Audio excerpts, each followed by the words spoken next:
Buenas tardes a todos y cada uno de ustedes, inmensamente reconocidos por su presencia el día de hoy en este CADEX. Quisiera, por favor, si podemos poner la presentación en la pantalla para iniciar.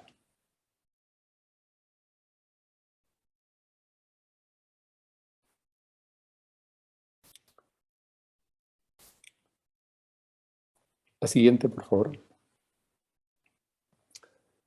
IPAE es una asociación empresarial privada sin fines gremiales y sin fines de lucro que desde 1959 ha convocado en la reflexión, las propuestas y las iniciativas para lograr que el Perú sea un país desarrollado. Y en esa misión estamos. Convocamos, reflexionamos, proponemos, pero también ejecutamos iniciativas para el desarrollo, tanto en el ámbito de la institucionalidad, de la economía de mercado, la empresa y también, como algo fundamental, la educación en el Perú. Nuestra visión es convertirnos en una fuerza propulsora del empresariado y de la sociedad civil por un Perú desarrollado. Y nuestros valores son el de una enorme pasión en todo lo que hacemos, un sentido trascendente, una visión innovadora y principios de integridad e independencia en nuestro quehacer. Este propósito tiene por objeto impulsar que haya un conjunto de líderes comprometidos con el Perú y su desarrollo, y que fundamentalmente este grupo también sea impulsado por empresarios. La siguiente, por favor. En esa dirección tenemos 3 líneas fundamentales de acción que tienen que ver con promover políticas públicas, políticas de Estado e iniciativas de alto impacto en educación, que es este pilar fundamental en el que estamos trabajando el día de hoy. Tiene que ver con el desarrollo de una comunidad de líderes en educación, dentro de la cual 150 líderes han participado en el decálogo que hoy día vamos a presentar. El desarrollo de principios de educación de calidad a través de las rutas Perú, que ya son recomendaciones específicas en cada nivel y en cada uno de los ejes de la problemática peruana en educación, y también en la realización de eventos significativos, eventos donde hacemos públicas nuestras propuestas y donde planteamos estas iniciativas como la que hoy nos reúne. La siguiente, por favor.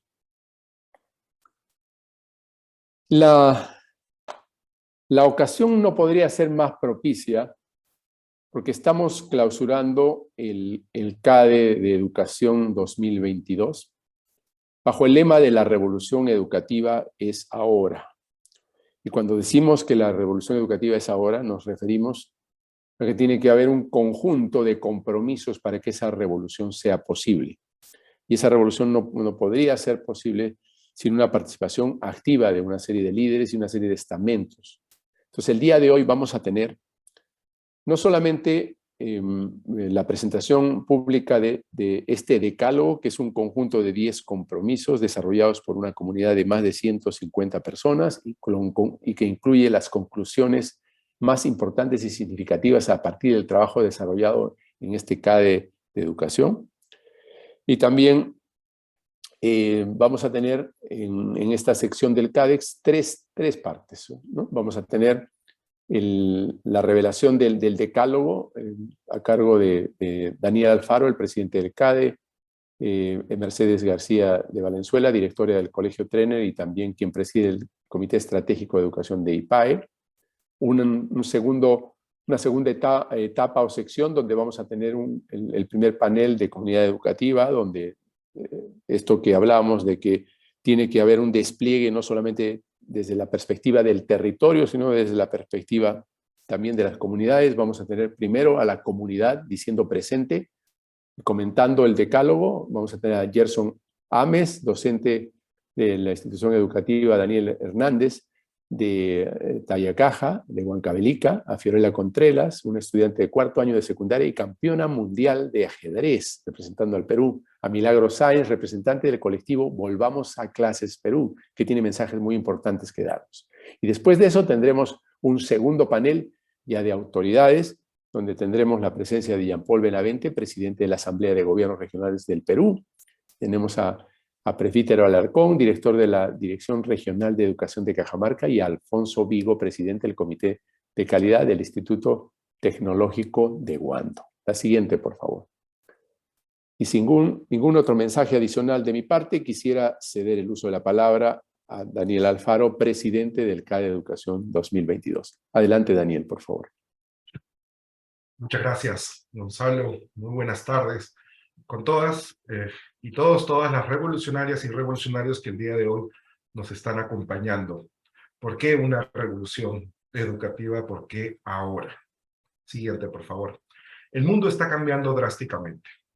Lamentablemente, las democracias se están debilitando a partir de autocracias que están, como en el caso de Rusia, invadiendo Ucrania, o como el caso de las tensiones entre China y Estados Unidos, las cuales van a pasar una factura muy fuerte a países pequeños como el nuestro, que está inmenso en un contexto latinoamericano que también está cayendo en las redes del populismo. Todavía no generamos una agenda que nos permita asegurar que nuestras futuras generaciones reciban un mejor planeta del que nosotros recibimos. Creo que el cuidado del ambiente todavía tiene serios retos y nos está pasando una factura que la vamos a ver seguro en primera instancia con la escasez del recurso hídrico.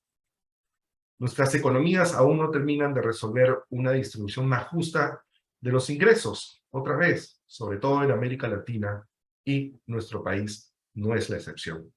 La tecnología, que tiene efectos muy ambiguos, por un lado nos facilita mucho la vida, pero por otro lado nos da retos como el poder relacionarnos con información verdadera, superar las tendencias de la posverdad o de los fake news, y por otro lado también presenta cierta incertidumbre sobre los trabajos del futuro a causa de la automatización de los empleos. Todas estas tendencias que ocurren en el mundo y que nos afectan a nosotros en particular, ¿las estamos viendo? ¿Estamos generando un mínimo de gobernabilidad para hacerle frente? La siguiente, por favor. Pues no. No existe todavía este necesario consenso que aleje la conflictividad y traiga el diálogo constructivo para generar una agenda mínima de gobernabilidad en el país. Y eso le está pasando una factura a educación. Siguiente, por favor. En educación, en los últimos meses, los titulares de los periódicos han estado llenos de retrocesos en la reforma universitaria, en los procesos de negociaciones sindicales y los conflictos y tensiones alrededor de los diferentes grupos.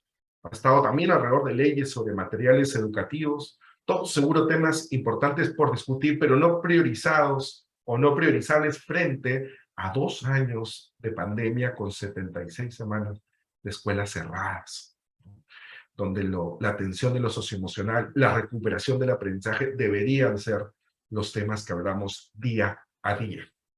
Por eso es que proponemos un viraje de la agenda, un viraje hacia una revolución educativa. Siguiente, por favor.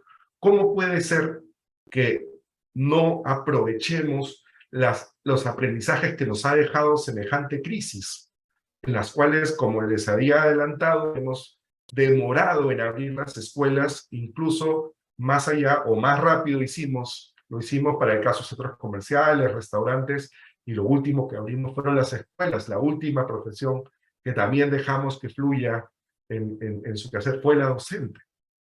Necesitamos entonces aprender de estas lecciones y encontrar la oportunidad en la crisis. De lo contrario, habremos pasado una crisis en vano. Por eso es que desde el comité organizador que he tenido el honor de presidir, hemos comenzado más de 40 reuniones encontrando y discutiendo sobre cuáles podrían ser los principios que activen esta revolución. En este espacio nos fuimos más allá y vimos que durante la pandemia había muchas peruanas y peruanos que ya estaban iniciando la revolución en sus territorios, pese a las enormes adversidades que estaban afrontando. Daban clases como podían, donde podían, cuando podían. Nos inspiramos mucho en estos revolucionarios y los convocamos. Tuvimos unas reuniones con más de 150 revolucionarias y revolucionarios que nos permitieron contrastar estas ideas, estos compromisos que resumimos en 3 ejes. Siguiente, por favor. Un eje, sí, una más, por favor, que es el de la prioridad a lo socioemocional y la recuperación de aprendizajes. Construimos 6 compromisos en estas 2 espacios de socioemocionalidad y recuperación de aprendizaje. Nos parece lo más importante. Lo quería estar primero en la discusión de la agenda educativa, pero también la crisis nos da la oportunidad de ir más allá y entrar a un segundo eje en el cual planteamos 3 compromisos relacionados a por fin dar una autonomía responsable, ¿no?, a las instituciones educativas para que puedan tener un trabajo colegiado dentro de ellas, para que los docentes puedan tener una mejor coordinación y así avanzar en las reformas dentro de la escuela, pero también colaborativo, es decir, con el resto de actores alrededor de la escuela. Y por último, hacemos un llamado, ¿no?, a una mayor resiliencia y a un involucramiento de todos los actores para poner en marcha esta revolución desde las escuelas, desde las comunidades educativas y en cada rincón del país. Es ahí donde se inicia la revolución y ese es el espíritu que hemos impregnado en estos 10 compromisos y en estas 3 días de sesión que ha tenido este CAE Educación 2022. Y ahora vamos a dar paso a poder describir compromiso por compromiso. Y para el primer punto, ¿quién mejor que Cucha García de Valenzuela, que nos va a comentar el primer eje? Cucha.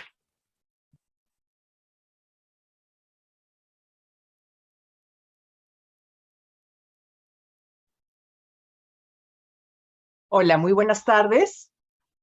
Agradezco la oportunidad de ayudar a compartir con toda la comunidad este decálogo, que es fruto del trabajo de estos últimos días y del que realizamos con muchos líderes educativos del país en IPAE, por ejemplo, a través de la publicación de Rutas Perú, que hemos iniciado ya hace un tiempo.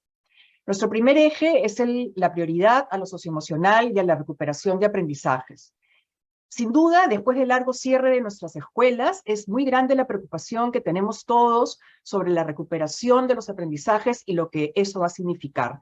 No nos podemos permitir dudas ni demoras. Pero lo que ha quedado también en evidencia es que los aprendizajes socioemocionales son cruciales y su recuperación debe ser la prioridad. Y es importante entender de qué hablamos cuando decimos lo socioemocional. Se trata de aprender a conocerse, a gestionar sus emociones, a autorregularse, a reconocer y respetar al otro, a ser conscientes del bien común, a aprender a trabajar en equipo y a gestionar con autonomía sus aprendizajes y sus proyectos de vida.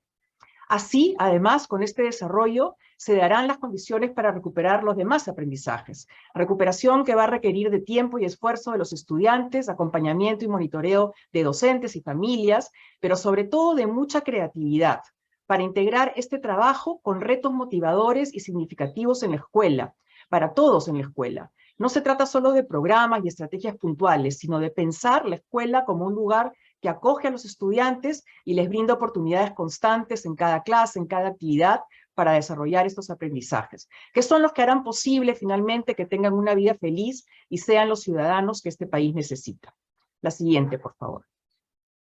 Y es urgente si miramos las cifras que se vienen recogiendo en estos 2 últimos años, que muestran poca capacidad de gestionar emociones y de gestionar el propio desánimo, y seguramente todo esto es exacerbado por condiciones extremadamente difíciles como la orfandad o la violencia. La siguiente, por favor. Por eso es importante y nos sentimos llamados a los siguientes compromisos.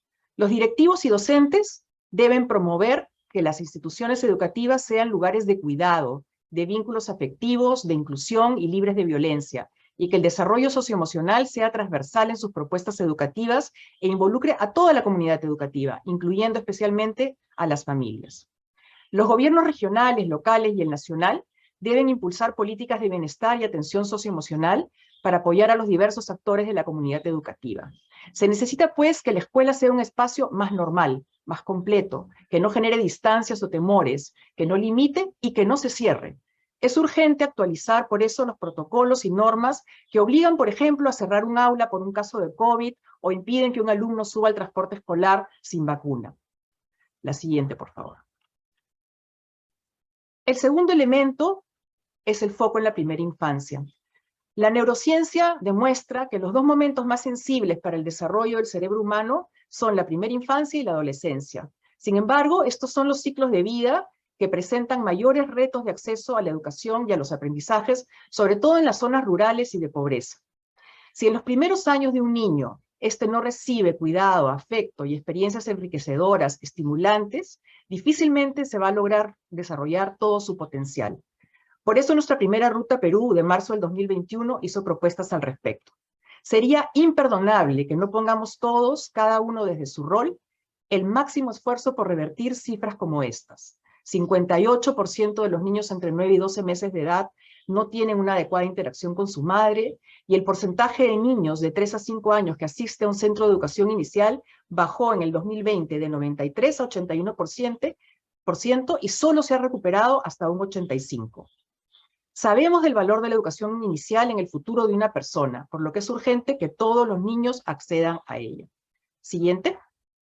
Nos toca entonces asumir los siguientes compromisos.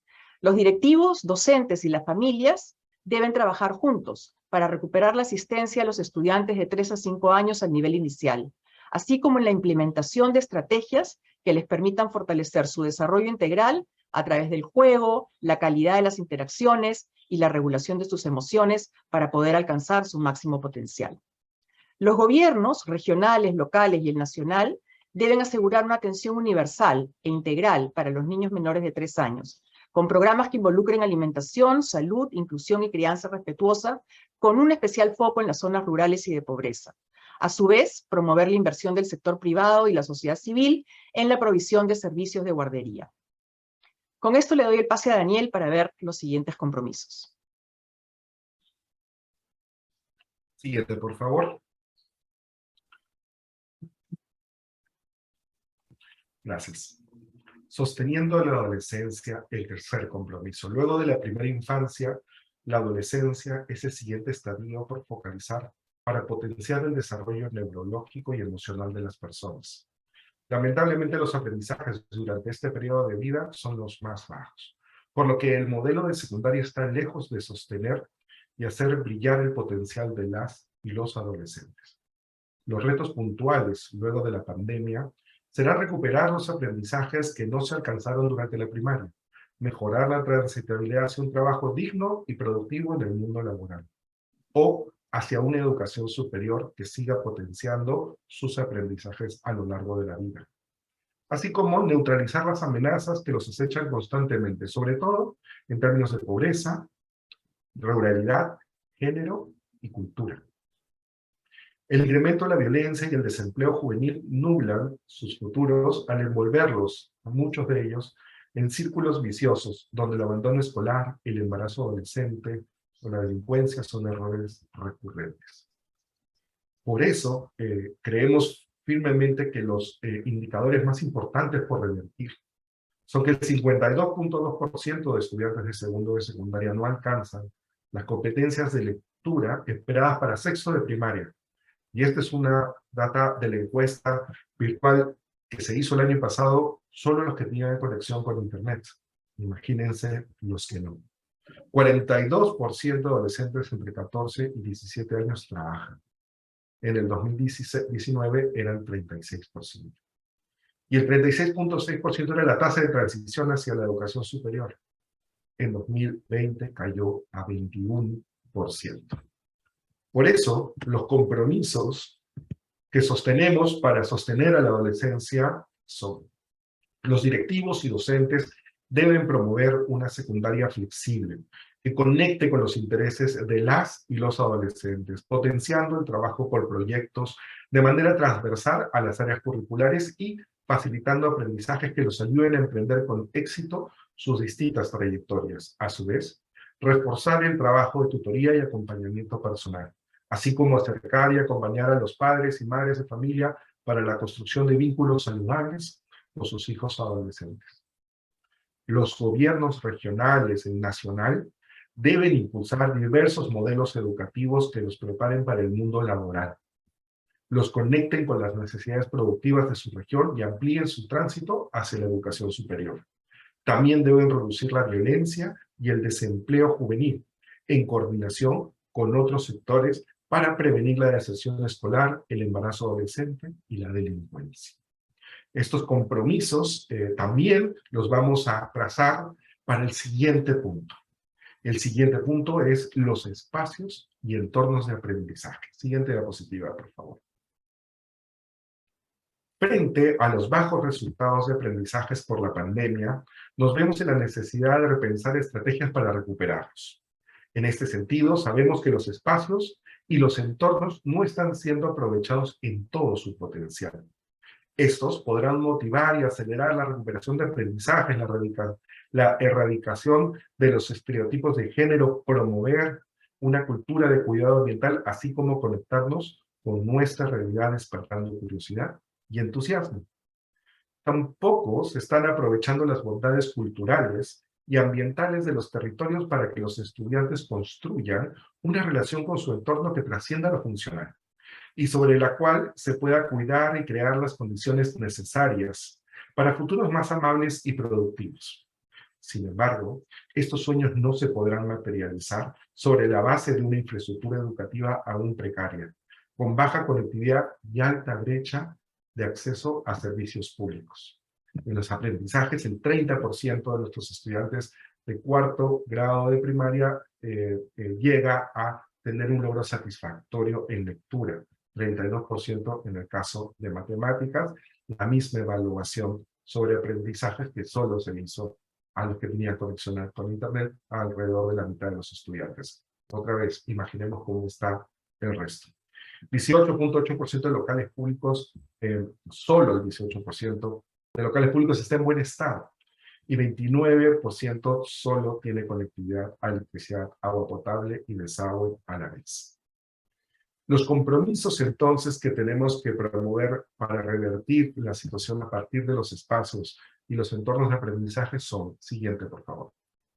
Los directivos y docentes deben proponer a los estudiantes experiencias de aprendizaje provocadoras, reempezando el diseño y uso de sus espacios, promoviendo el trabajo por proyectos vinculados con su comunidad, y así abrir las aulas para conectarlas con sus territorios, con sus actores, saberes y cuidado del medio ambiente.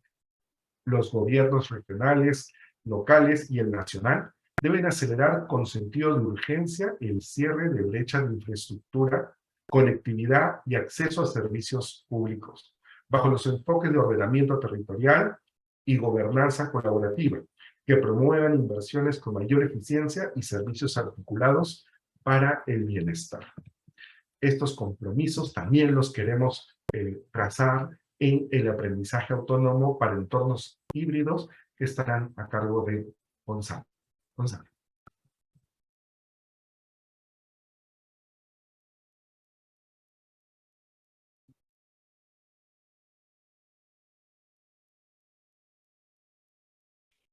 Muy bien.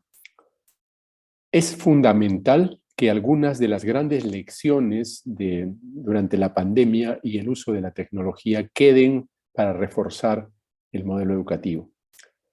Una de ellas es el énfasis que tenemos que hacer para que los alumnos se hagan cargo de su propio aprendizaje, en ciertas circunstancias y en ciertas condiciones. Es decir, desarrollamos un aprendizaje autónomo para trabajar en entornos híbridos, donde se combine la presencialidad con la no presencialidad. Sin embargo, hay algunas cifras que tenemos que tomar en cuenta porque nos describen una realidad en la que el trabajo todavía está muy, muy lejos de ser completado. Solo 58% de las familias pudo acceder al programa de Aprendo en Casa por Internet. Y no podemos dejar una sola familia fuera de esta cobertura. El 81% de los maestros que utilizaron tablets de Minedu reportan que el plan de datos era demasiado lento o inestable para que pudiera ser un elemento práctico para sus clases. Adicionalmente, solo 4 de 10 hogares en las zonas rurales del país tienen acceso a Internet, lo que claramente es un impedimento de poder lograr un acceso y una conectividad mínima. Frente a esta realidad y estas cifras, tenemos compromisos que debemos darle la atención debida. La siguiente, por favor. A nivel de directivos y docentes, un compromiso por desarrollar la ciudadanía digital. La alfabetización digital es un tema fundamental, tanto a nivel de estudiantes como de la propia comunidad educativa, que todavía dista mucho de estar en una solvencia digital. Y a nivel de gobierno nacional, de gobiernos regionales y gobiernos locales, es parte de su trabajo, debería ser parte de su compromiso con la comunidad, garantizar ecosistemas digitales en términos de conectividad, en términos de dispositivos y en términos de recursos de calidad, para darle estabilidad a este canal de trabajo. Y que se reoriente Aprendo en Casa para que se convierta en un aliado estratégico en el aprendizaje digital autónomo y cooperativo y pueda salir adelante de los problemas que está teniendo. Seguimos en la siguiente, por favor. El sexto compromiso evoca la importancia de garantizar una educación superior de calidad que pueda cubrir diferentes escenarios futuros, una educación superior a prueba de futuros alternativos. Pero para ello tenemos que superar todavía inmensos desafíos. 719.000 estudiantes que están matriculados en educación técnica y técnico-productiva en el 2030 van a aumentar a 1.1 millón de estudiantes. Eso significa un inmenso trabajo que hay por hacer para darles atención a estos alumnos. En universidades tenemos a 1.4 millones de estudiantes y para el 2030 se espera que aumenten en 200.000 alumnos adicionales.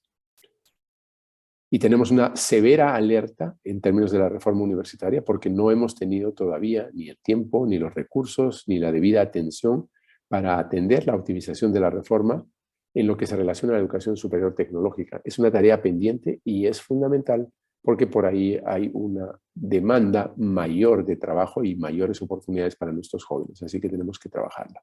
Y dicho esto, pasamos al siguiente eje, por favor.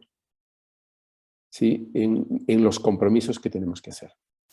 En cuanto a las instituciones de educación superior y técnico-productiva, brindar una oferta formativa a nivel de educación superior que se ajuste a diferentes perfiles, necesidades de los jóvenes y del mercado laboral. Y constantemente hacer ese ajuste, perfiles, necesidades y mercado laboral. Y a nivel de gobiernos nacionales y regionales, ampliar el acceso a la educación superior, fomentando no solamente mayores ingresos, sino también que hay una permanencia y hay un tránsito de los estudiantes para flexibilizar y que puedan ser exitosos en ese proceso. Optimizar la oferta formativa de educación técnica pública, que hoy está muy menguada, fomentar la educación continua para el aprendizaje a lo largo de la vida y la capacidad de reinventarse de esos estudiantes de acuerdo a las necesidades laborales o de emprendimiento.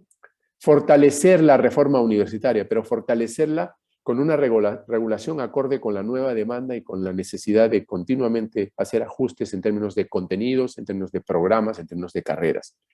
Y que eso se haga de una forma rápida. Y finalmente, impulsar los procesos de acreditación.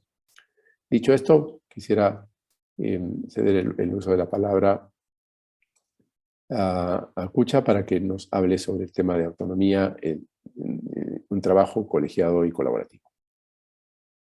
Gracias, Gonzalo. Sí, nuestro segundo eje propone autonomía para un trabajo colegiado y colaborativo. Convertir a los directivos y docentes en agentes transformadores es fundamental para esta revolución educativa.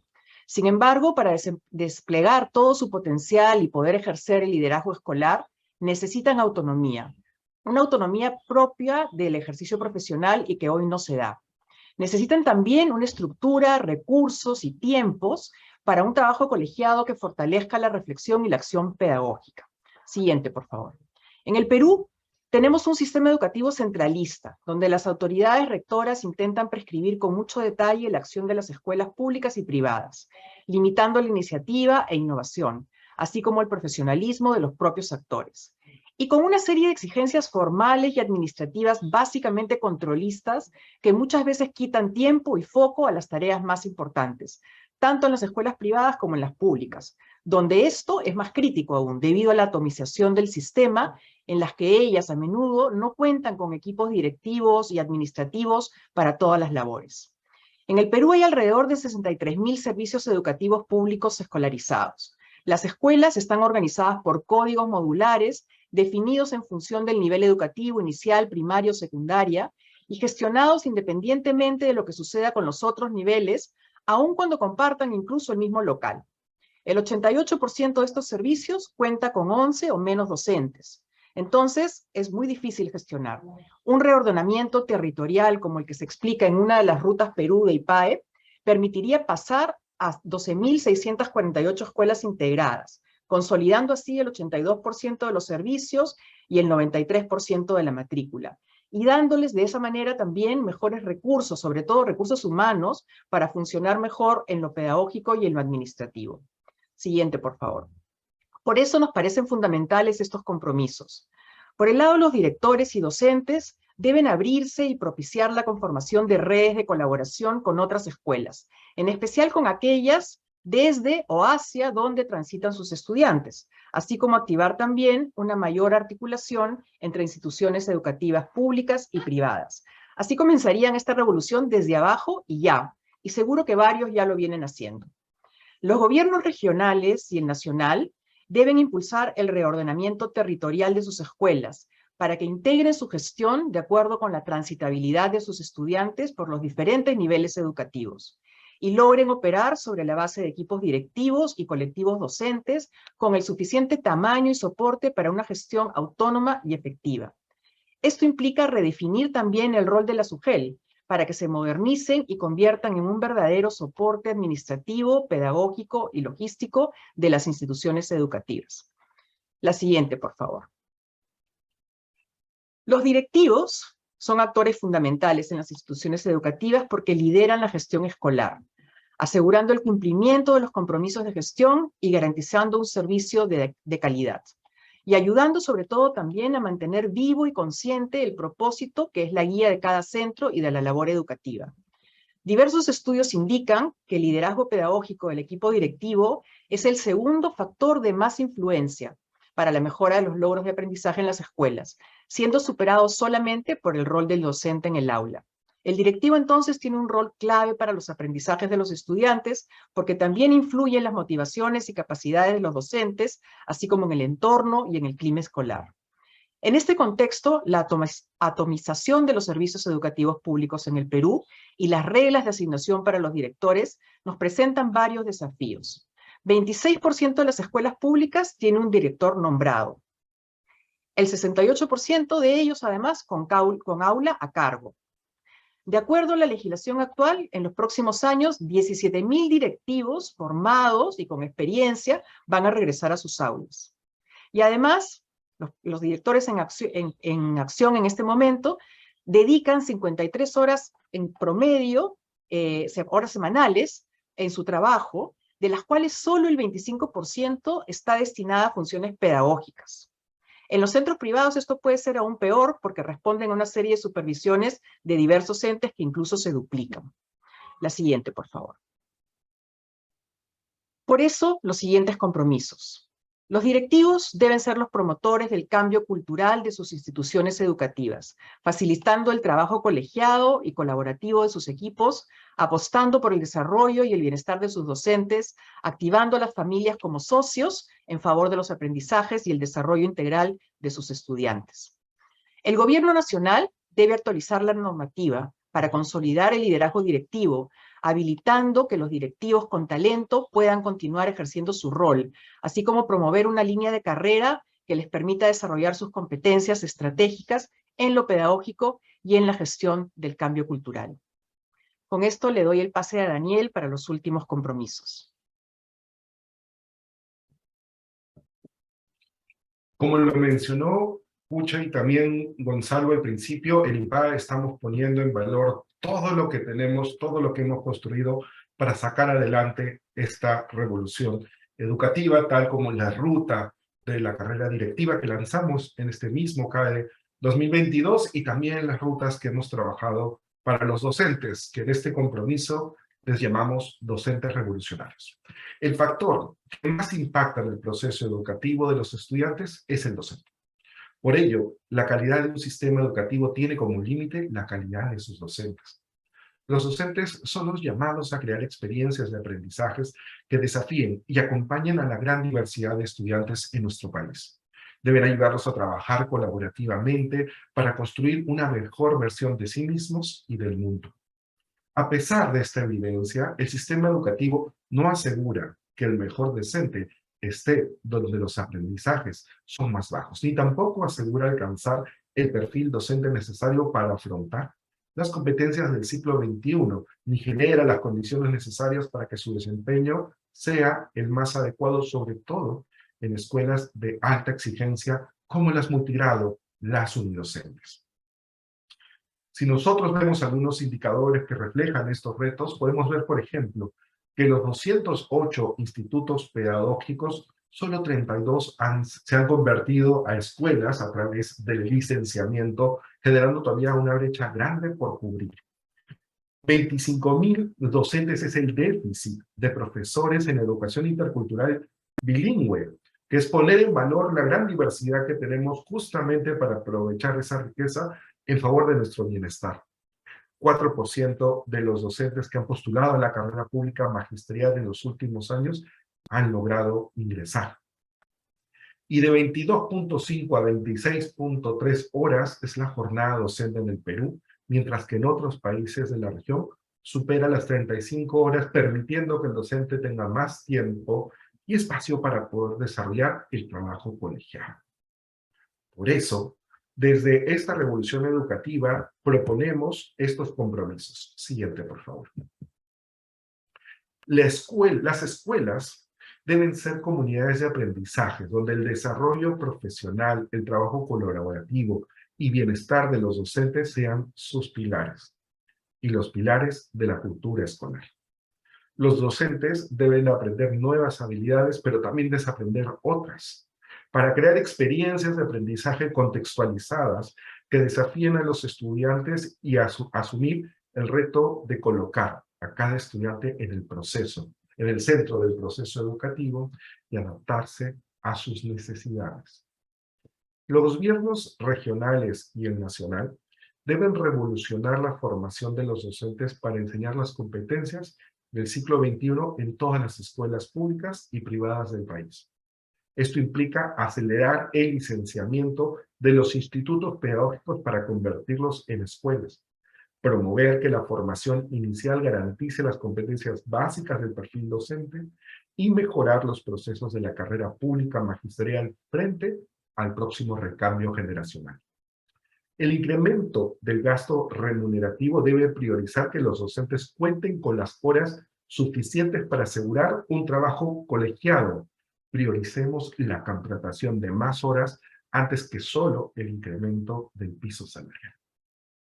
Estos compromisos son los que priorizamos para que esta revolución educativa también se active en lo más importante de nuestras escuelas, el factor que motiva más los aprendizajes, que son los docentes.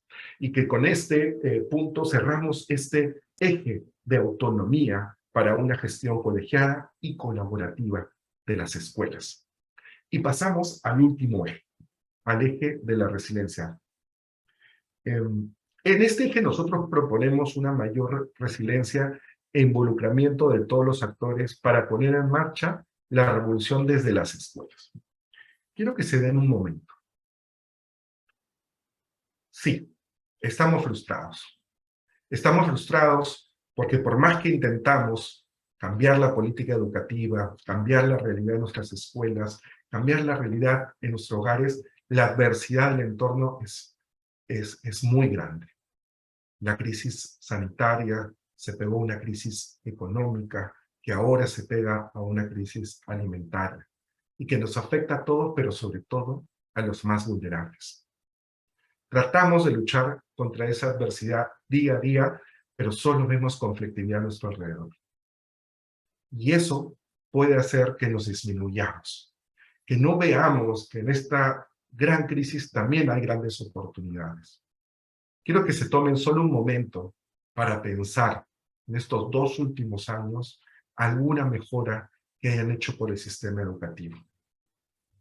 Piensen en algún cambio en la política, del día a día, de una ADRE, de una UGEL, Si trabajan en la escuela, piensen en el hogar, algún cambio que han logrado con sus hijos en estos 2 últimos años.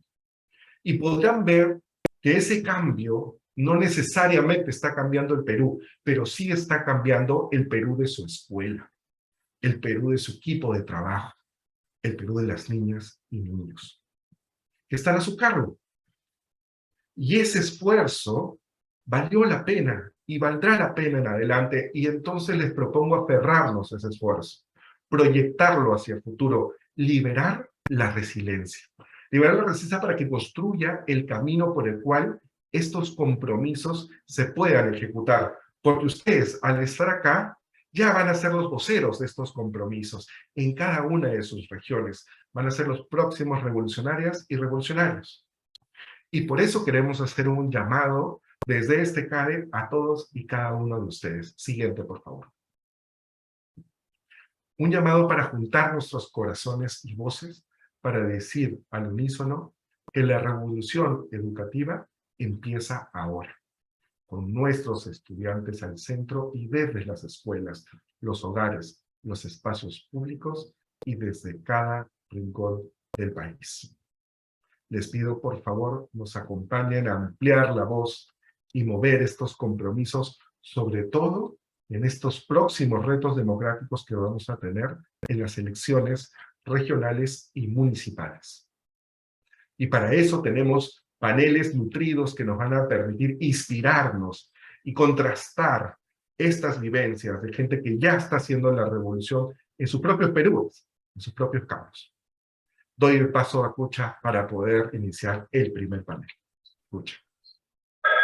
Gracias, Daniel. En esta revolución educativa estamos invitando entonces a las comunidades educativas a asumir con mayor protagonismo los cambios que debemos activar en la educación. Ya no podemos esperar. Y estamos remarcando la necesidad de poner a los estudiantes en el centro del proceso educativo y de las decisiones. En este panel queremos dialogar sobre esto con los actores de la comunidad educativa y por ello le damos la bienvenida, en primer lugar, a Fiorella Contreras. Ella es estudiante de cuarto de secundaria del Colegio Saco Oliveros y campeona mundial de ajedrez. También a Gerson Ames, docente de Tayacaja, Huancavelica, maestro referente en el Perú, reconocido por varios premios, que también se ha desempeñado como directivo de instituciones educativas y hoy además integra el Consejo Nacional de Educación. Y por último, a Milagro Sáenz, representante del colectivo de padres de familia Volvamos a Clases Perú. Les damos la bienvenida a todos ellos y acá nos disponemos a conversar un poco sobre lo que hemos estado escuchando. Fiorella, ante todo, contigo vamos a comenzar. Felicitaciones, primero. Cuéntanos un poco sobre ti, sobre cómo llegas al mundo del ajedrez, cómo llegas a ser campeona mundial de ajedrez, un orgullo para nosotros, y qué apoyo has recibido de todas las partes de la comunidad educativa. Cuéntanos un poco tu historia. Hola, ¿qué tal? Buenas tardes con todos los presentes. Bueno, yo soy Fiorella Contreras, soy tetracampeona panamericana, tetracampeona sudamericana y campeona mundial de ajedrez. Bueno, estoy muy agradecida con las instituciones, con mi colegio Saco Oliveros, que en mi caso me ha estado brindando apoyo desde que comencé mi carrera ajedrecística. ¿Cómo comenzaste? Cuéntame la historia. Bueno, mis padres desde que era pequeña se preocuparon en mi aprendizaje, me incentivaron en matricularme a distintos deportes, y así fue como descubrí el ajedrez. Iniciando mis primeras clases de ajedrez, mi profesor, Iván Mitma, se dio cuenta que captaba demasiado rápido, y conversó con mis padres acerca de mi futuro como ajedrecista. Y así fue como a los 7 años viajé al Campeonato Panamericano en México, donde logré ser campeona panamericana, campeona sudamericana, campeona mundial, campeona metropolitana y campeona nacional el mismo año. Así que ahí hubo una sinergia, ¿no? de intereses y de apoyos de tu familia y del colegio, y que desde tan chiquita, ¿no? Cuéntanos más bien ahora, pasados esos años y con todo lo que has vivido, ¿cómo ves, cómo estás viviendo tú y los chicos de tu edad la experiencia de la secundaria, ¿no? Después, con estos 3 años tan diferentes, tan particulares, el encierro, el regreso, ¿cómo lo están viviendo? ¿Qué observas? Bueno, pienso que la adolescencia es una etapa complicada y difícil para muchas personas, y hasta para nosotros mismos. Es el momento donde descubrimos quiénes somos, qué va a ser de nuestro futuro.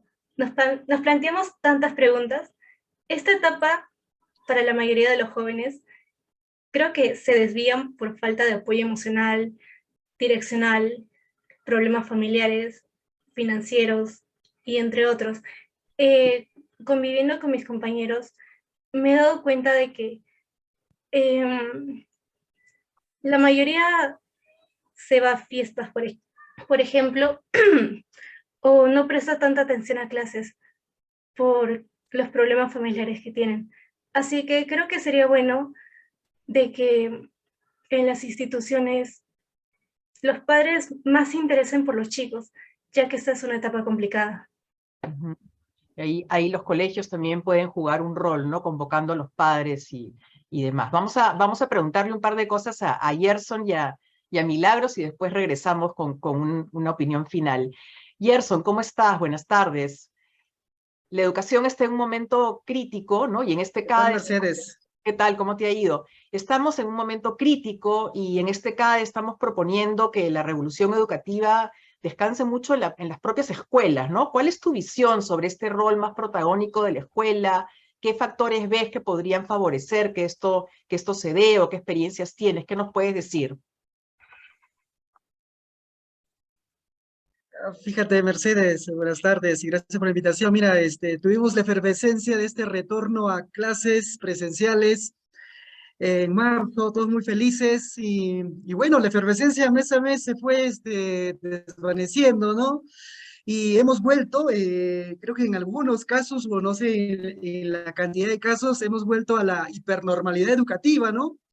Los plumones, el papelote, el PPT, las mismas directivas, las mismas sesiones de aprendizaje, las mismas experiencias de aprendizaje, estos juegos deportivos, los concursos, los mismos horarios, la celebración de los aniversarios, pues eso nos muestra, ¿no? Nos da la idea que hemos vuelto a lo mismo prácticamente, ¿no? Ahora, sobre tu pregunta, yo considero que las escuelas deberían generar ecosistemas de aprendizaje, ¿no? Donde el hábitat ya de las escuelas, las aulas de clase, los corredores, los patios, los espacios verdes, los espacios deportivos, pues promuevan y generen aprendizaje también, ¿no? Este ecosistema donde la interacción de estudiantes y docentes pues tenga como único norte el desarrollo neto del aprendizaje, ¿no? Donde estos proyectos realmente sean integradores, es una buenísima opción, un ecosistema donde la innovación y el uso de la tecnología sea el común denominador de todas las actividades curriculares, ¿no? Y sin duda, pues todas las actividades que se desarrollen en este ecosistema, llámese formación, actuación por el Día de la Madre, actuación por el aniversario, pues desarrollen competencias no solamente en los protagonistas, ¿no? Sino en todo lo que es el colectivo estudiantil. Esto quizás sea pues una visión de la que tenemos, Mercedes. ¿Y cómo podríamos ayudar a los docentes a coger nuevamente este dinamismo del que tú hablabas y con esta mirada hacia este tipo de actividades y este tipo de escuela que estás proponiendo? ¿Qué necesitan los docentes en este momento para animarse a dar ese paso? Difícil pregunta. Sí, es que tienes acá ¿no? una situación, ¿no? Ahí tienes docentes que tienen en la educación una pasión, ¿no? Que ellos pues llevan en la sangre, en la vena arterial, ese don de enseñar y que su semejante pues logre sus objetivos, ¿no? Tienes quizás por otro lado algunos, ¿no? Todavía pues un poco ensimismados por la carrera, están en duda con la profesión que han elegido, pues la idea que ellos se sobrepongan, ¿no? Tengan esa resiliencia y que vean pues lo que hemos elegido, ¿no? Es una de las carreras más lindas que te permite ser recordado por muchos miles de hijos prestados y que pues tú como persona puedes transformar quizás no solamente esos chicos que tienes en el aula, sino puedes transformar una sociedad y puedes formar también pues futuros líderes. Entonces, es algo muy interesante y espero que esto se le impregne a todos, pues, Mercedes. Sí, tenemos una responsabilidad ahí también de liderar, ¿no? Esa visión que podamos poner por delante el propósito que nos trajo a esta profesión, ¿no? Y como tú dices, la conexión con los alumnos que nos nutre de tanta energía y de tanto cariño. Milagros, ¿cómo estás? Tú formas parte de un colectivo que ha sido muy importante en este último tiempo y nos gustaría que nos cuentes un poquito cómo has visto tú el rol de los padres de familia, ¿no? ¿Qué experiencias han tenido en el surgimiento de este colectivo y en el rol que han jugado? Buenas tardes, Mercedes. Buenas tardes a todos. Gracias por la invitación. Justo mientras escuchaba las presentaciones del decálogo con los compromisos, pensaba en Volvamos a Clases Perú y cómo surgió justo con el compromiso 10 del decálogo, ¿no? El último compromiso. Un llamado a todos los actores. Y precisamente acá estamos todos los actores y yo representando a un colectivo de uno de los actores primordiales de la educación, sobre todo la educación básica, que somos los padres de familia. Nosotros en el colectivo, precisamente mientras que escuchaba ¿no? los compromisos del decálogo, decía, fue así como nosotros empezamos, ¿no? No podemos, los padres, no podemos desentendernos de la educación, tenemos que estar dentro. Y también precisamente dentro de los compromisos de la revolución educativa, es que la verdadera revolución educativa empieza en todas y cada una de las instituciones educativas y en los hogares de todo el país. Y eso es algo que nosotros los padres, las madres que somos partes del colectivo sentimos siempre, y bueno, se vio exacerbado durante el contexto de pandemia con este cierre injusto y excesivo hacia nuestros niños, hacia nuestros estudiantes, ¿no? ¿Y qué ven ahora como colectivo, además de lo que ya han logrado? ¿Qué cosas están pendientes? ¿Qué preocupaciones tienen en este momento? Bueno, tenemos varias preocupaciones pendientes. Nosotros, como bien lo han estado diciendo, como lo dijo el profesor anterior, la efervescencia de volver, y no volver pues a lo que había antes, sino volver mejor, rescatar lo aprendido.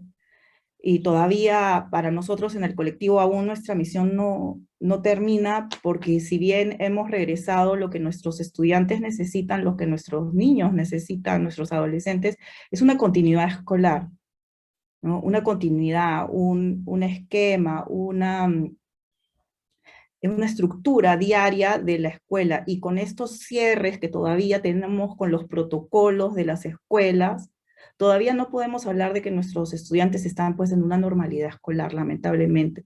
Entonces, uno de nuestros objetivos como colectivo y por el motivo por el cual aún seguimos a pie de lucha es que queremos la normalización de la experiencia escolar.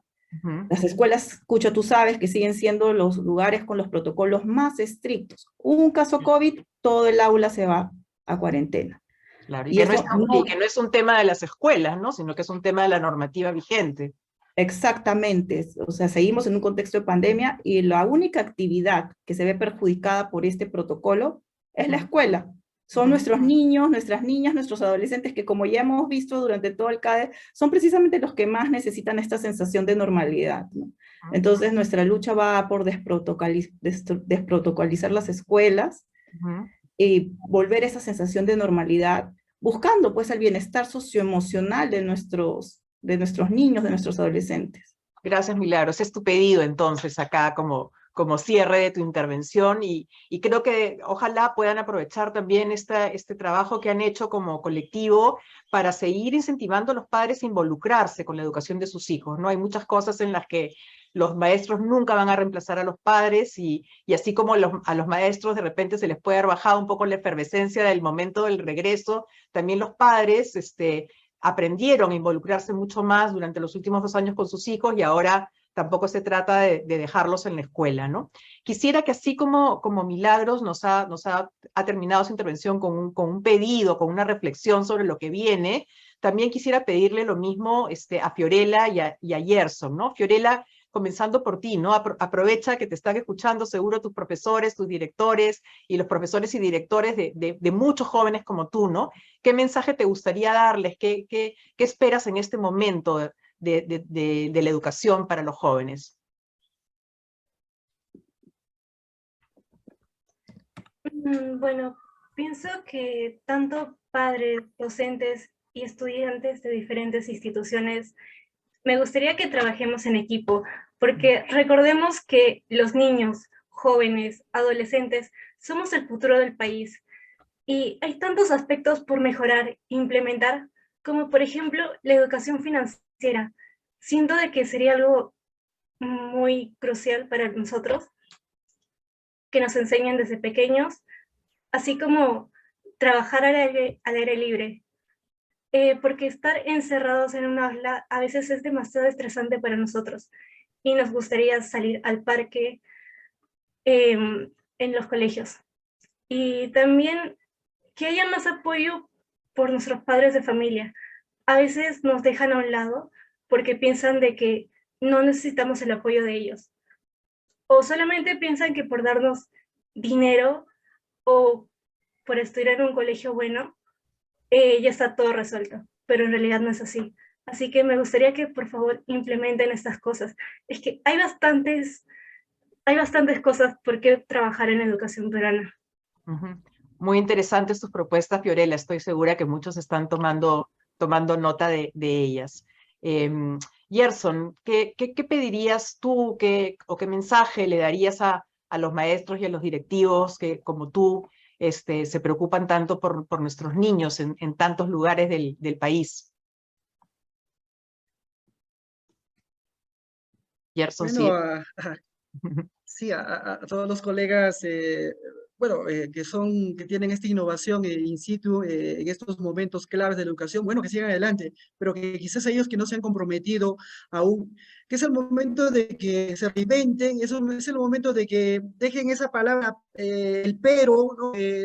No tengo esto, pero ¿por qué lo voy a hacer? ¿Por qué voy a ir allá? ¿Por qué lo voy a hacer esto? Que esa palabra pero, la dejen de lado, ¿no? Que el tema educativo va mucho más allá, que si este compromiso y el reinventarse constantemente y el salir de la caja, no solamente una vez per se, sino hay que salir en este momento muchísimas veces de la caja para poder reinventar, para poder, lo que dijo Milagros, ¿no? Hacer posible que los estudiantes enganchen con lo que es el aprendizaje y utilizar todas las herramientas que utilizábamos, no olvidar esos 2 años que hemos utilizado las clases virtuales, estas clases neonatales que estaban ya en crecimiento, pero que las hemos estado dejando, no. Es momento de reinventarse, es momento de salir de la caja y apostar todo por nuestra carrera y en sí por el mismo futuro del país. Eso es lo que tenemos que ver, ¿no? Y esperemos pues que se logre, pues de esta manera quizás los maestros también podamos reconstruir esta confianza que le hemos ido perdiendo con la sociedad. Muchas gracias, Gerson. Así es, pues no podemos regresar a la escuela como que nada hubiera cambiado, como que nada hubiéramos aprendido. Y no se trata solo de la tecnología, ¿no? Sino es como un enfoque, como una mirada diferente, de que puede ser un proceso más dinámico, de que podemos involucrar cambios y que somos los directores y los profesores los que mejor conocemos a nuestra escuela, a nuestros niños, a nuestros jóvenes, para diseñar y organizar a los estudiantes de la manera en que lo necesitan, ¿no? Bueno, ha sido súper interesante, hemos volado porque siempre estamos contra el tiempo, pero queríamos escuchar a estos 3 actores tan importantes de la comunidad educativa, ¿no? Y se hace evidente pues la importancia de construir confianza, de trabajar con una visión compartida para cumplir cada uno su rol, respetar el rol del otro, ¿no? Y si cada escuela logra poner en el centro su propósito al niño, al estudiante, muchas sinergias seguramente se darán y de una manera natural podremos tener el potencial, ya tenemos el potencial para pensar juntos en una escuela mejor, ¿no? Y que que se usen mejor los espacios de la comunidad educativa, que podamos pensar en experiencias más significativas para los estudiantes, mejorar el clima en el que trabajamos en equipo y seguimos aprendiendo todos siempre, ¿no? Los maestros queremos siempre motivar a nuestros alumnos que aprendan, entonces tenemos que ser los mejores aprendices, los más comprometidos y muchas cosas nuevas hay en el camino por aprender. Muchas gracias a los 3, ha sido un gusto conversar con ustedes nuevamente y le doy el pase a Daniel para el siguiente panel.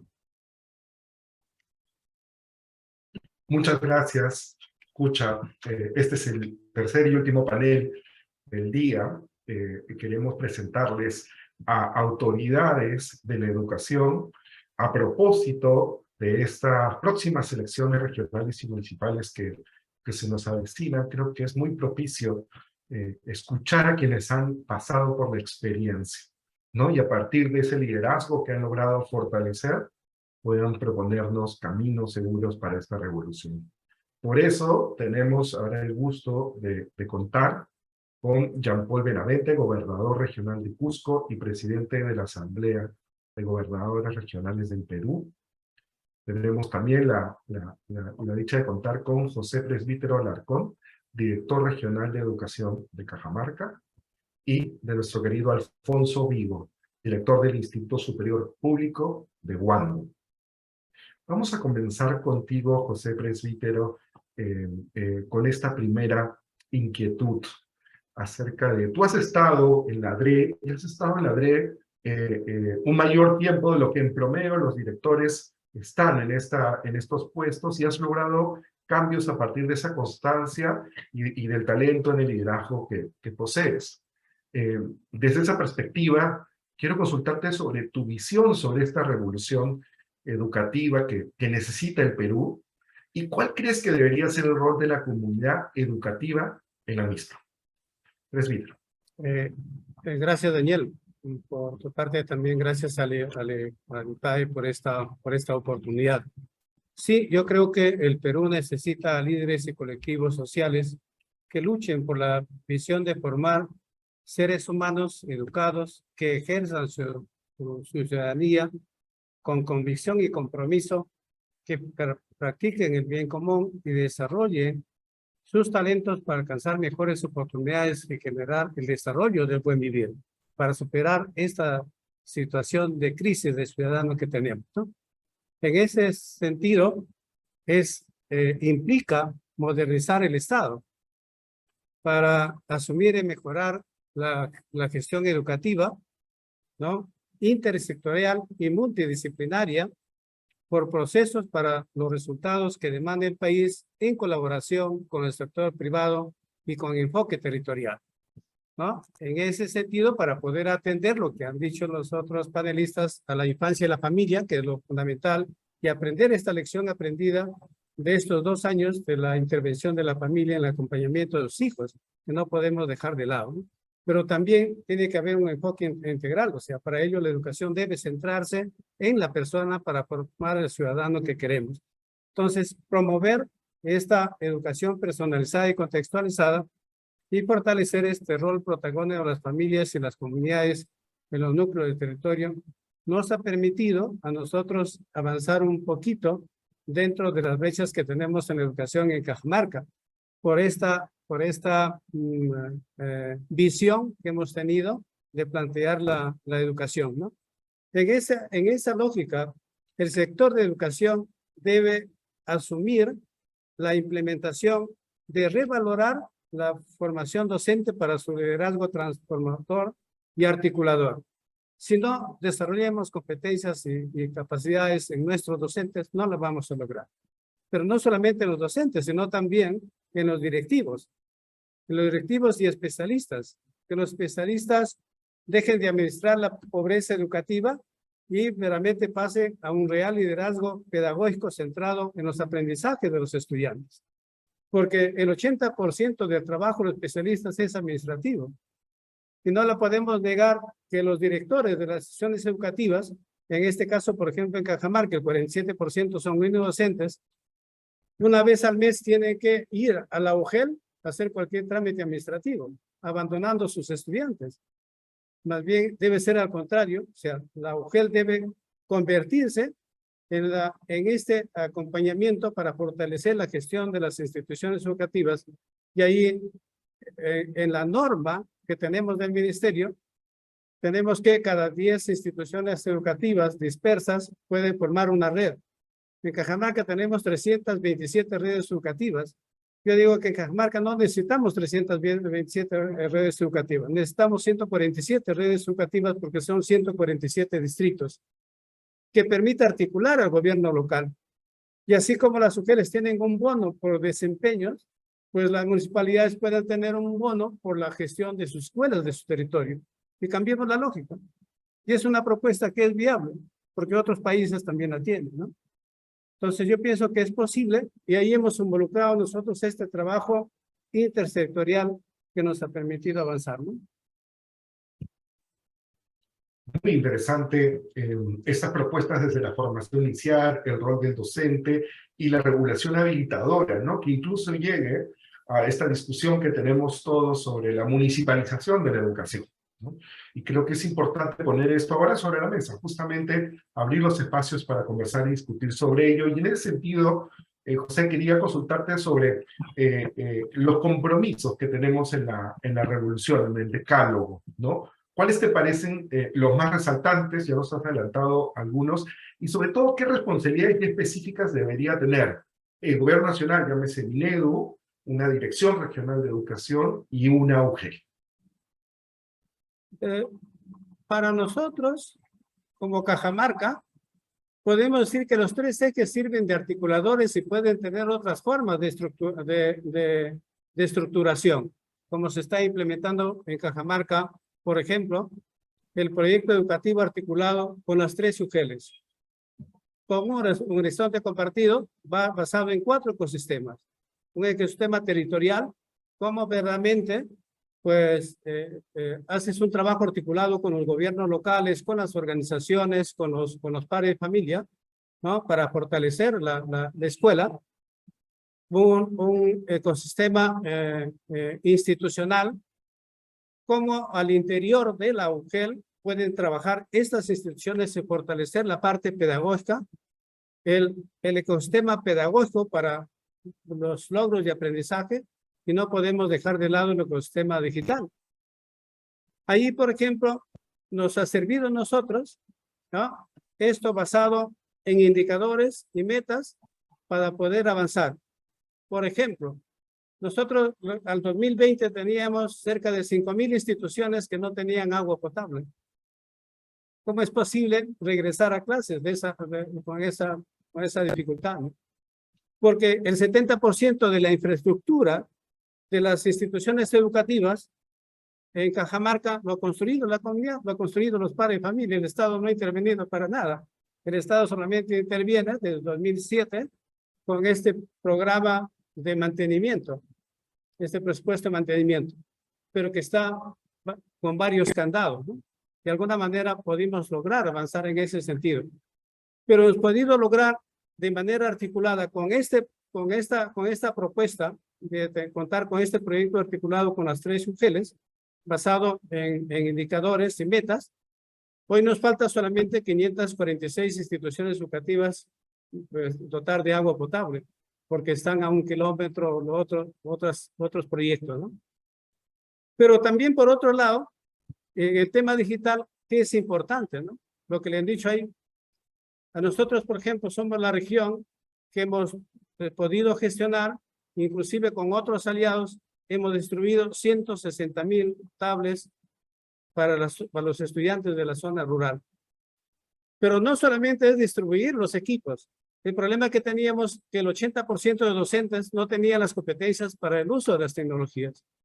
Y allí con otros aliados, con Fundación Telefónica, con Enseña Perú, con GRADE, hemos podido lograr hasta el momento, tenemos 14.600 docentes capacitados en el uso de las tecnologías y unos 7.000 que están en proceso. Ahí donde tenemos todavía una dificultad, por eso digo que la educación es centralista, ¿ah? Porque tenemos que contar con un programa de formación en servicio. Ahí nos dimos cuenta que falta el desarrollo de competencias y capacidades en nuestros docentes, pero partiendo de la necesidad de la formación de ellos. Hoy contamos con un plan de formación en servicio construido por todos los especialistas de la región, validado por 5.000 directores y por 4.800 docentes, que están en todo un proceso de formación. Pero esto ha generado toda una expectativa en todo caso de cambio, ¿no? Pero donde tenemos la dificultad todavía desde el Ministerio de Educación, hablamos de desarrollo territorial, de iniciativas, regiones, pero todavía las normas no nos permiten avanzar en ese proceso. Estamos haciendo incidencia en ese sentido para que este proceso sea sostenible y pues la universidad pueda titular a estos docentes que desarrollan estas competencias de estos 5 módulos que dura estos 2 años de formación que tienen ellos, ¿no? Entonces, este proceso nos ayuda. Ahora, lo que falta aquí, y hay un problema fuerte, es en el tema de la gobernabilidad para lograr la autonomía de las instituciones educativas. Y ahí, en ese sentido de la autonomía de las instituciones educativas, totalmente de acuerdo. Pero, ¿qué falta? El problema está que todos los años no puedes encargar la dirección de una institución educativa. Peor todavía en Cajamarca, por poner un ejemplo, el 47% de instituciones educativas son unidocentes y están dispersas en la zona rural. Entonces, este director está este año, llega en marzo y se va en diciembre. El próximo año tienes otro. ¿Cómo vas a hacer una revolución educativa de esa manera? La propuesta es de que tengamos un director mínimamente 4 años, porque 4 años es la gestión de un gobierno regional, de un gobierno local, pero también de la designación de un director.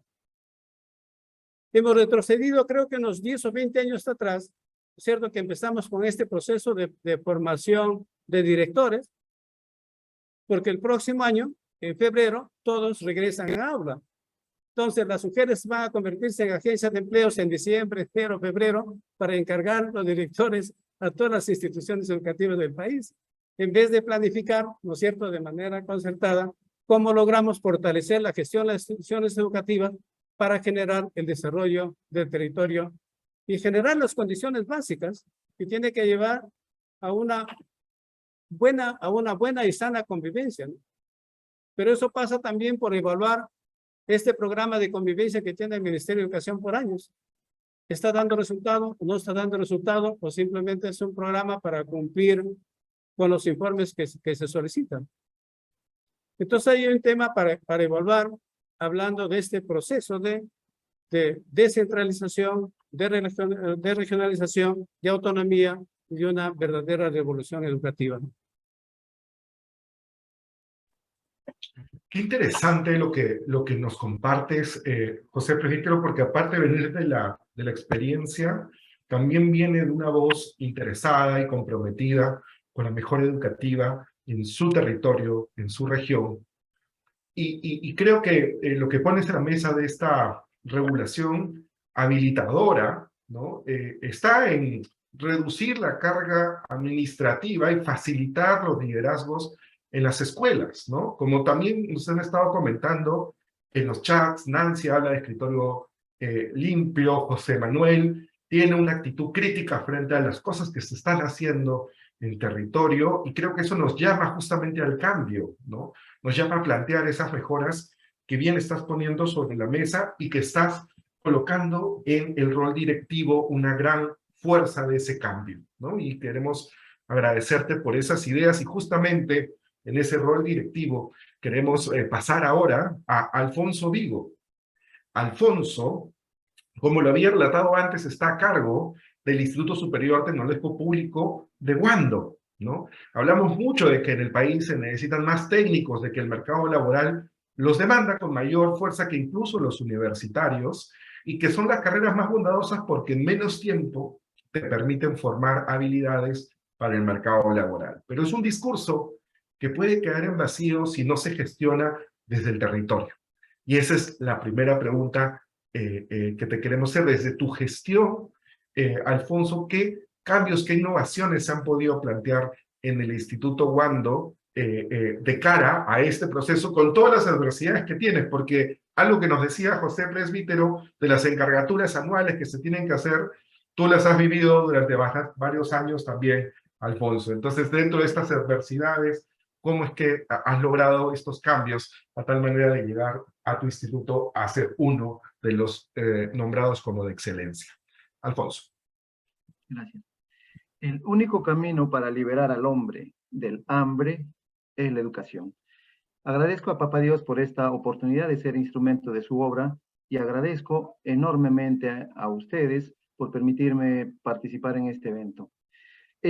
Bueno, soy director del Instituto de Educación Superior Wando, y como dijo el maestro José Presbítero hace un rato, yo concurso todos los años. Estoy hace más de 15 años en ese afán. Entonces no sé cuándo nos encargarán, por lo menos 3 o 4 o 5 años seguidos. Entonces puede ser que el otro año ya no esté. Pero bueno, esas son las reglas que ha puesto el ministerio, y bajo esas estamos jugando. El Instituto Wando es un instituto que hace aproximadamente 10 a 15 años estuvo a punto de ser cerrado por bajísima cantidad de alumnos, poca cantidad de docentes, aulas y todo eso. Y allí voy un poquito a uno de los ejes de este evento, que es la resiliencia. Imagínense, estábamos a punto de ser cerrados, y nos dimos cuenta que algo pasaba y que teníamos que volver a nacer, diríamos en este caso. Y para eso fue muy importante en nosotros hacernos una autoevaluación severa y fuerte, donde nos dimos cuenta que probablemente la única carrera que teníamos no estaba yendo acorde a las necesidades del mercado, no funcionaba como tal, no estábamos dictando lo que el mercado necesitaba. Entonces tuvimos que hacer lo que decimos pensamiento estratégico o plan estratégico, con una visión, misión bien claras a largo plazo, ver el tema de relacionamiento con el mercado laboral, ver el tema de satisfacción del personal y del estudiante, y ver el tema de impacto en la colectividad. Entonces, en ese tiempo hemos tenido que dar un vuelco enorme, y la resiliencia no solo en este momento del cierre de la institución, sino que en la no atención de las entidades del Estado a los requerimientos que se hacen, ¿no? Muchas de las veces teníamos que estar 1 año, 2 años, 3 años y seguir hasta poder lograr lo que nosotros nos proponíamos. Gracias a Dios, ahora ya se tienen más carreras, se tiene, que antes éramos solamente 8 docentes, ahora ya somos más de 35 docentes, ya pasamos más de 500 alumnos, de ser 31 alumnos en ese entonces. Pero esto lo concebimos bajo un modelo formativo. Tratamos de incorporar dentro de la institución un modelo formativo que le llamamos nosotros modelo formativo dentro de un ciclo productivo. Hemos tratado de que nuestras carreras respondan a esas necesidades del mercado de la siguiente manera. Nosotros tenemos una carrera madre, diríamos, que es la de producción agropecuaria, que es la que produce los insumos básicos, produce rabanitos, cebolla, lechuga, tomates, frutas. Huaral, pues, capital de la agricultura, y por lo tanto, frutas es lo que más producimos carnes, etcétera, etcétera. Pero nuestros alumnos llegan a la producción y a la comercialización, y de ahí no pasan. Necesitábamos que alguien le dé el valor agregado a estos productos. Por lo tanto, tenemos la otra carrera, que es industrias alimentarias. Es decir, dentro del Instituto Wando, los chicos de agropecuaria producen, por ejemplo, fresas. Los de industrias alimentarias reciben ese producto, lo procesan, le dan el valor agregado y todo eso, y ya están sacando yogur, están sacando mermelada o qué sé yo, están transformando lo que recibieron de producción agropecuaria. Pero estos chicos hacen todo el control de calidad, el procesamiento, y llegan ahí. ¿Quién lo vende? Por eso es que se creó también la carrera de Administración de Negocios Internacionales. Entonces, agroproduce las fresas, poniendo como ejemplo las fresas, industrias alimentarias lo transforma y sacamos mermelada, yogur o qué sé yo, y los chicos de Administración de Negocios son los que le hacen el marketing, los que lo etiquetan y los que ya lo están poniendo en el mercado. A la fecha tenemos cerveza artesanal con la autorización sanitaria respectiva, estamos vendiendo en distintos sitios. Yo espero que de acá al 2025 o 26 ustedes puedan encontrar dentro de los supermercados, ¿no? Wong, Plaza Vea, qué sé yo, lechugas orgánicas, rabanitos, yogur, qué sé yo, con la marca Wando. Pero esto ha ido de la mano con convenios que hemos tenido con diversas empresas, convenios con las cuales venimos haciendo investigaciones que nacen de sus propias necesidades. Hace poco hablábamos con un productor de pitahaya, porque están produciendo cualquier cantidad de pitahaya, y él nos daba su preocupación, nos decía, bueno, tengo bastante producción, pero ¿qué hago si en un momento tengo un excedente de producción? Nos reunimos, chequeamos con las industrias alimentarias y se sugirió, ahora estamos sacando yogur de pitahaya, macerado de pitahaya, cerveza de pitahaya y una serie de cosas. Estamos tratando de darle a las empresas alternativas de solución. Por eso es que siempre digo de que un instituto o una universidad que no investiga, que no innova, no tiene sentido. Entonces creo que estamos para solucionar los problemas, no para agravarla. Nos ha permitido todo este esquema crecer enormemente en cuanto al incremento de postulantes. Nuestra bolsa de empleos ha crecido enormemente. Entonces, estamos trabajando de la mano con los empresarios, ¿no? Atendemos desde Piura y por el otro lado hasta Arequipa, casi toda la costa norte tenemos incorporados a nuestros alumnos, pero mediante este sistema que, como le digo, se tuvo que pensar, idear qué hacer, ¿no? Porque si bien es cierto hay otras carreras que son muy buenas y muy importantes, pero dada nuestra realidad necesitábamos ese ciclo, esa cadena, para que nuestros alumnos puedan tener esa inserción en el mercado laboral que ahora nos ha permitido crecer. Excelente, excelente testimonio, Alfonso, de una innovación en adversidades. Resalto también que gran parte de tus alumnos vienen del sector rural incluso, ¿no? Y que tú das oportunidades ampliadas. Muchísimos, casi el 90% de nuestros estudiantes son los que vienen del campo. Es más, pero a veces me dicen, ¿qué les dirías a ellos? Bueno, no tengo nada que decirles, más bien quiero escucharles, porque ellos vienen a veces con muchas cosas que nosotros a veces tenemos que aprender, ¿no?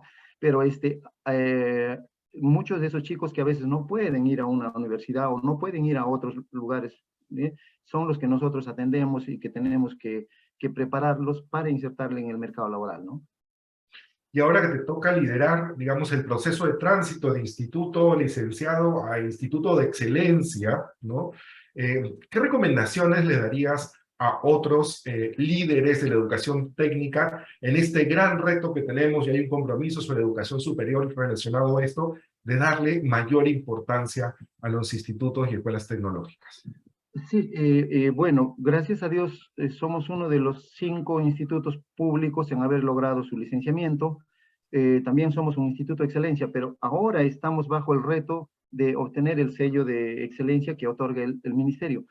En cuanto a esa pregunta, estaba leyendo el chat de, me va a disculpar la señorita Nancy Cárdenas, leí su chat.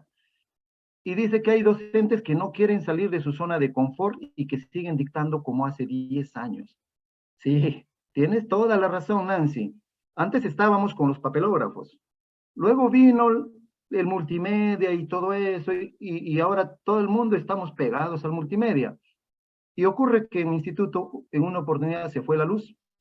Todo el día no hubo luz. Por lo tanto, ningún docente hizo clases. Entonces nos hemos pegado tanto ahora al multimedia que nos olvidamos de que hay otras formas de hacer clases, de otras formas de ser docentes revolucionarios, qué sé yo. Ya lo dijo Fiorella también en su exposición. Queremos estudiar en el aire libre. Entonces, los docentes revolucionarios en esta oportunidad tienen que salir de sus aulas, tienen que ir más allá, tienen que ser creativos, tienen que ser inventivos. Y yo siempre digo, no necesitamos docentes de rutina, necesitamos docentes innovadores, inventivos, a cada momento que sean creativos. No necesitamos docentes de reglamento, necesitamos docentes de decisión, de resultados, que me digan, profesor, quiero hacer esto, profesor, voy a hacer este convenio, profesor, se me ocurrió hacer esto. Necesitamos docentes con criterio para resolver las cosas, pero sobre todo necesitamos personas de bien, porque ustedes lo han dicho, la revolución educativa es ahora, no mañana. Gracias, gracias Alfonso por ese comentario final, muy motivador. Tu experiencia siempre nos ha inspirado y creemos que el Instituto de Wando tiene en su territorio muchas soluciones para los problemas más estructurales de nuestro país. Gracias por estar ahí y en ese liderazgo. Queremos cerrar este panel porque tenemos el honor de tener ahora con nosotros al señor Jean-Paul Benavente, que además de ser gobernador regional de Cusco, es presidente de la Asamblea Nacional de Gobernadores Regionales. Yo tengo que pensar que conozco a Jean-Paul cuando era director de la Dirección Regional de Comercio Exterior hace una buena cantidad de años, y que desde la función pública se ha estado formando con mucho entusiasmo por sacar adelante su región, y ahora queríamos invitarlo, digamos, para que en este contexto de cambio de gobernadores regionales, de próximas elecciones, de reto democrático que vamos a tener en nuestro país, nos pueda compartir también su visión sobre la revolución educativa que necesita el Perú y cuáles son los compromisos del decálogo que se cree más importante que debemos tomar en consideración para justamente potenciar nuestra elección y contar con los mejores gobernadores posibles. Jean-Paul. Muchas gracias, Daniel. En principio, permíteme saludar a cada uno de los participantes que están en este foro tan importante de CADE Educativo. Retomando las palabras de Alfonso, docentes innovadores, docentes que tengan competencias, saberes y que permitan en esa trilogía de impulsar la revolución educativa juntamente con los hogares, los alumnos y obviamente los profesores, requiere de impulsar proyectos porque no solamente basta decir qué queremos, sino cómo lo hacemos. Y allí la revolución educativa plantea un desafío para nosotros que hemos iniciado un proyecto que se llama CREE Cusco. Este es un centro de recursos educativos que permite impulsar y ver cómo llegamos a los países de primer mundo en la educación. Si hoy día revisamos que China, Singapur, Macao, Estonia, Japón, Finlandia, Corea del Sur, Canadá, son los países que están ahí en el primer lugar en temas de educación. ¿Cómo hacemos llegar, por ejemplo, a nuestros docentes a esos países para que puedan tener pasantías y puedan generar todo un proceso de consolidación de su formación continua? Nosotros vemos en nuestro trabajo, ahora habríamos convocado a 82 formadores, cerca de 4.864 docentes que se están capacitando, realizando este tipo de formación, porque entendamos que la forma más importante de mejorar nuestra educación es llevarlos a los principales actores al primer mundo en temas de educación. Así es que yo quisiera resumir esto como un elemento fundamental.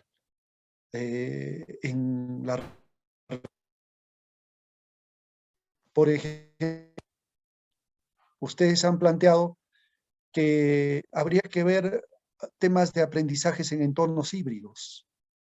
¿Cómo podemos impulsar centros de recursos educativos que planteen bibliotecas digitales, material educativo y, como lo decía Gerson, competencias adaptadas a la realidad? Ese es un gran desafío también de consolidar un proceso de descentralización si quieres hacer revolución educativa ahora. Planteamos, por ejemplo, estas escuelas integradas y autónomas y esa transitabilidad y migración de estudiantes. Hoy por hoy, no solamente basta con generar más y más infraestructura, sino esa infraestructura educativa, ¿para qué? Aparte de que tenemos un gran desafío de cerrar brechas, aparte que tenemos un gran desafío de llevarle servicios básicos en las instituciones educativas de agua, saneamiento básico, desagüe, electricidad, así como internet. Ese es un rol en el cual hay que seguir apostando, pero entendiendo las nuevas dinámicas que se presentan en nuestra sociedad. Así que nuestra lógica, como lo dijo Fiorella, comenzar y ver esos diferentes aprendizajes implica justamente lo que participan como principales actores, la familia, los alumnos, los profesores, puedan generar esa revolución a partir de entender también una nueva normalidad, como lo decía Milagros. Nosotros estamos muy claros en que tenemos que combinar los recursos del gobierno o los recursos públicos en la posibilidad de apalancar temas que no se han tratado hasta ahora en la inversión pública, que son justamente esos intangibles que digo, en la necesidad de dar formación continua sin descuidar el tema, obviamente, de incrementar, mejorar la infraestructura. Así que estamos en ese propósito, estimado Daniel. Tenemos que generar liderazgos, tenemos que generar directivos que inspiren, y para eso necesitamos cumplir compromisos, más allá de propuestas populistas que se nos puedan, digamos, ofrecer. Requerimos, en el marco de vuestro decálogo también, que sean compromisos concretos en esa gobernanza y en esa necesidad de garantizar que nuestros docentes tengan ese rol, esa identidad nueva que permita ganarnos ese respeto y esa confianza que la población está demandando de ellos. Has mencionado puntos de dolor, Jean-Paul, fuertes de la educación con respecto al acceso a servicios públicos, con respecto a esta regulación habilitadora que pueda promover los liderazgos.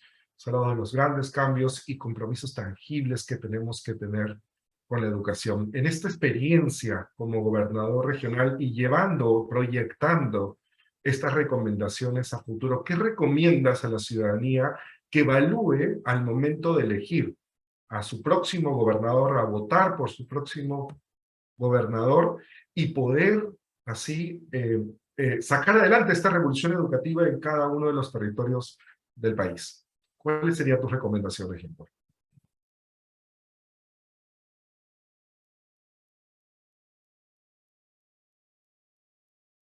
Ahí creo que hemos tenido...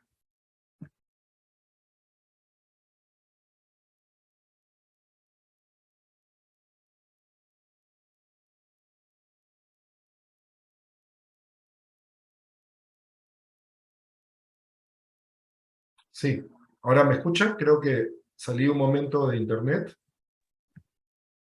Sí, se le escucha. Sí, muy bien. Jean-Paul, justo, no sé si llegaste a escuchar mi pregunta. Muy bien. Jean-Paul, justo, no sé, creo que estamos con algunos problemas. La última de parte no te escuché, Daniel, discúlpame. No te preocupes, Jean-Paul, te la repito. Lo que te estaba solicitando era una recomendación a la ciudadanía sobre cuáles son los factores, las características que deben buscar en sus próximos gobernadores para hacer realidad esta revolución educativa. ¿Qué les tienen que preguntar? ¿Qué tienen que buscar? ¿Qué tienen que esperar de sus próximos gobernadores como líderes de sus respectivas regiones? Bueno, lo más importante es que tengan la voluntad política y apuesten por la educación. Y eso implica generar paso a paso. Yo sé que no puedes resolver todos los problemas estructurales que tiene el sector educación de la noche a la mañana. Son décadas que venimos arrastrando esta problemática estructural. Como digo, no solamente en la infraestructura pública de colegios, que tienen todavía ciertas restricciones, ciertas brechas por cubrir en cuanto a acceso a servicios, etc. Pero cubrir eso significa más de 100.000 millones de soles en el país. Entonces, ¿cómo vamos avanzando poco a poco? ¿Y cómo entendemos las autoridades locales que no solamente por hacer una oferta política tengamos que hacer colegios que al final quizás no se llenen? Porque hay todas estas distorsiones e inconsistencias incluso en esta movilización que ustedes señalan de campo a ciudad, y cómo las nuevas urbes, los sectores urbano marginales, etcétera, están recibiendo poblaciones de las zonas rurales.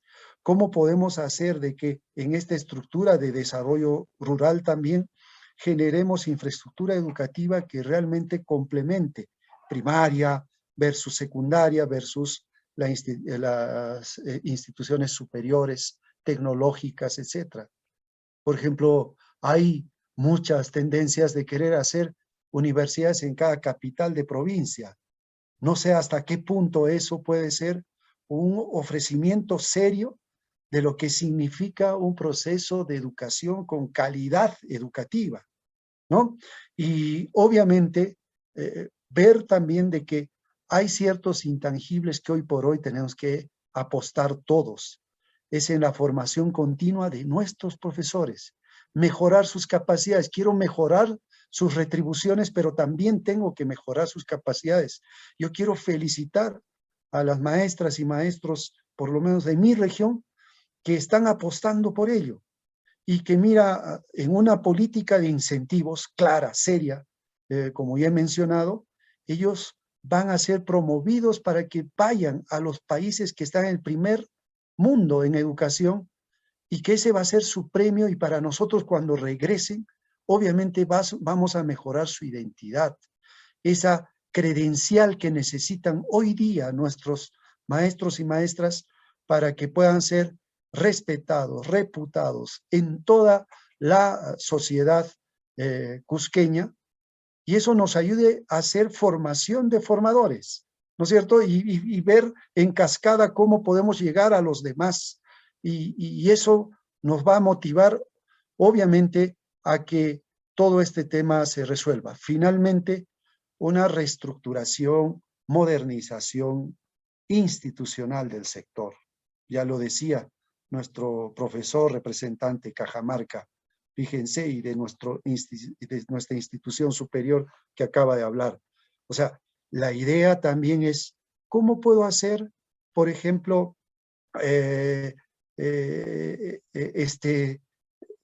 convertir a mis unidades ejecutoras, a mis famosas UGELs, en maquinarias mucho más potentes que le permitan llevar servicios de calidad, facilitar, ¿no es cierto?, la labor docente, porque ese debe ser su rol.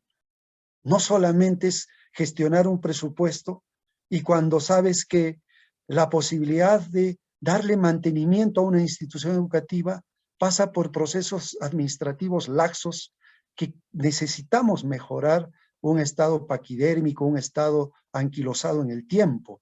Eso es fundamental para que podamos nosotros ser facilitadores de todo este proceso. Así que nuestro rol como políticos y los que vienen tienen que dar estos compromisos concretos. Y ojalá, paso a paso, saber que no puedes prometer todo, que tienes que prometer lo que vas a cumplir. Ese es el propósito. Me quedo inspirado en este mensaje final, Jean-Paul, que compartes acerca de la necesaria madurez política para poner el interés del estudiante por encima del interés del mundo adulto y generar las políticas técnicas que mejor nos lleven a lograr ese objetivo y hacer esta revolución viable. Quiero agradecer a Alfonso Vigo, director del Instituto Público de Huando. Quiero agradecer a José Alarcón, director regional de Educación de Cajamarca, y a Jean-Paul Benavente, presidente de la Asamblea Nacional de Gobernadores Regionales. Con eso hemos dado fin a este último panel y al último panel de todas estas sesiones del CADE Educación 2022, y pasamos ahora con Gonzalo para dar el último cierre al día de hoy. Gonzalo.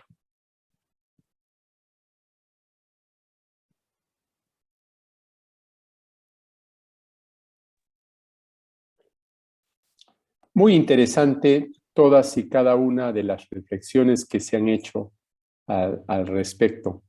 Realmente han sido temas que a diferente nivel han generado una reflexión profunda sobre el sistema y lo que nos corresponde a cada uno. Cuando pensamos en IPAE y vemos los 5 pilares de IPAE, y cuando hablamos de estos 5 pilares estamos hablando fundamentalmente de institucionalidad sólida, crecimiento económico, igualdad de oportunidades, educación de calidad y empresarios comprometidos con el desarrollo. No podemos dejar de pensar que el pilar de la educación es fundamental y tiene una influencia importante, definitiva en el resto de pilares. ¿Por qué? No puede haber institucionalidad sólida sin que haya una democracia que está dentro del ADN de nuestra juventud, dentro del ADN de la población. Y eso no se puede lograr sin un entendimiento profundo de lo que eso implica.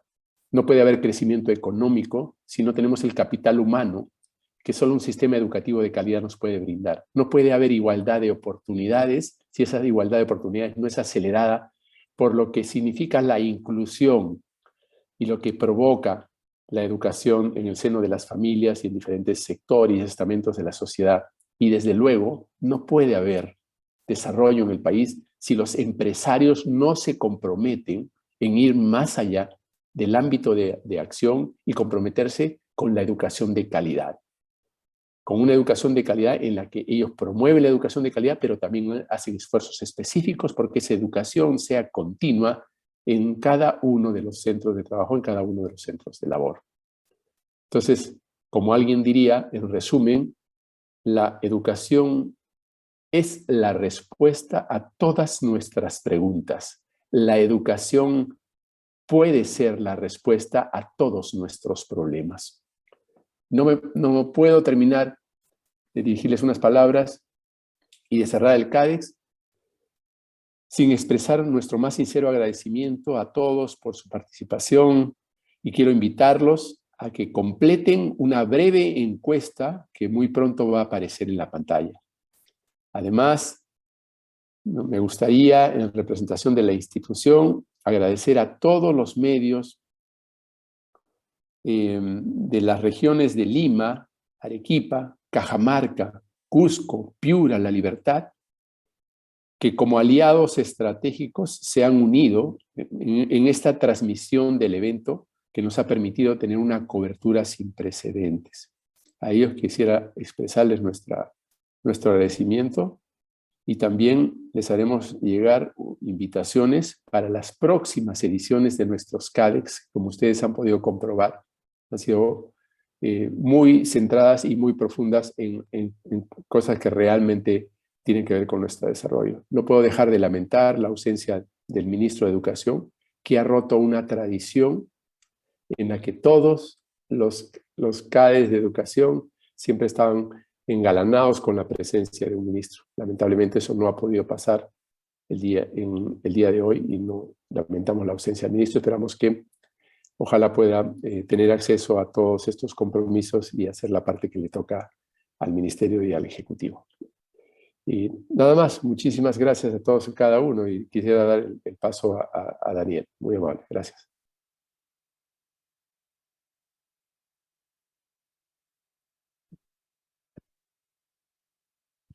Gracias.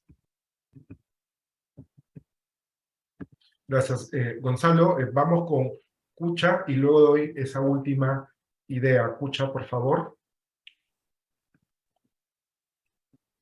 Bueno, muchas gracias, muy inspirador todo lo que hemos escuchado esta tarde y en los 3 días pasados. Solamente muy brevemente quisiera expresar el compromiso del Comité Estratégico de Educación de IPAE para profundizar lo que se ha venido trabajando en estos días, aterrizar el decálogo con medidas concretas que han comentado nuestros expositores y también los participantes, ¿no?, en sus comentarios y preguntas en los chats, y las haremos llegar a los diversos actores, en las instituciones y a las autoridades también. Muchas gracias a todos, especialmente a ti, Daniel, por el trabajo con este CADE que ha estado espectacular.